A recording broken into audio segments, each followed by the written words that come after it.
The first rumbles of distant thunder echoed across the darkening sky as I pulled off the rural highway. The storm was fast approaching, but I was still an hour from home. When I spotted the weathered sign for the Pines Motel, I quickly turned in.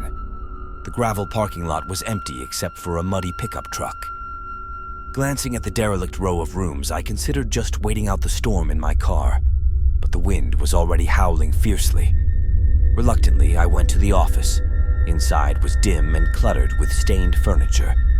Behind the counter, a gaunt elderly man stared at me silently before I stammered a request for a room. Without a word, he handed me a key attached to a giant red acrylic number 8. My room was tucked in the back, accessible only by a rickety wooden walkway. The sound of tree branches smacking the roof and walls was unsettling enough to mask the approaching storm. Everything smelled strongly of mildew.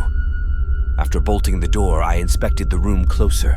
Yellowed sheets covered the sagging bed. Muddy boot prints stained the scuffed linoleum floor. A cockroach scuttled into a crack by the baseboard. I shuddered. Wrapping myself in my coat, I lay atop the bed, listening as the wind wailed. I thought about just making a run for it, but it was now pitch black outside.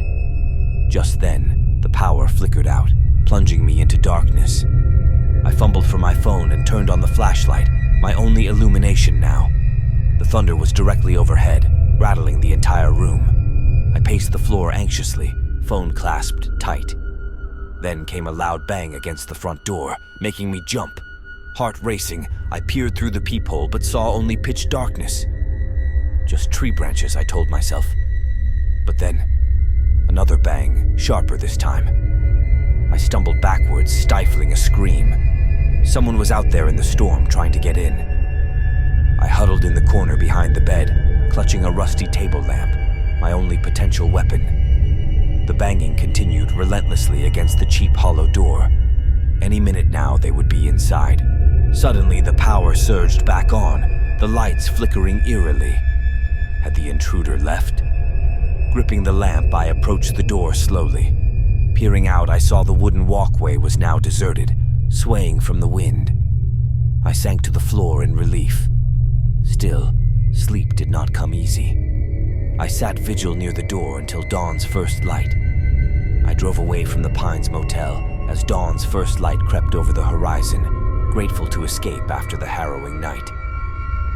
The storm had passed but left destruction in its wake. Branches and debris littered the motel's gravel lot. As I pulled onto the rural highway, I glimpsed the elderly owner watching me from the office window, his gaunt face expressionless. I shuddered, remembering his silent, sinister presence. Glancing in my rear-view mirror, I noticed a muddy pickup truck emerging from the motel's back entrance, heading the same direction. It was the only vehicle I'd seen parked there the night before. A sense of unease washed over me. I sped up, but the truck kept pace, trailing close behind. When I took an unexpected turn, it followed. My stomach twisted. It was definitely following me. The sun had fully risen now, the empty road bathed in light.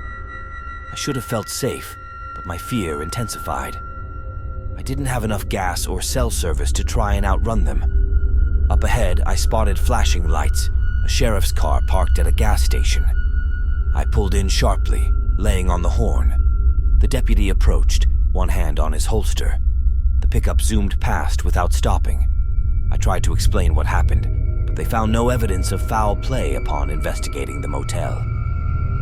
"Storms can play tricks on the mind, sir," the deputy said with a patronizing grin. Even in the morning sun, I couldn't shake the dark, clinging feeling from that place.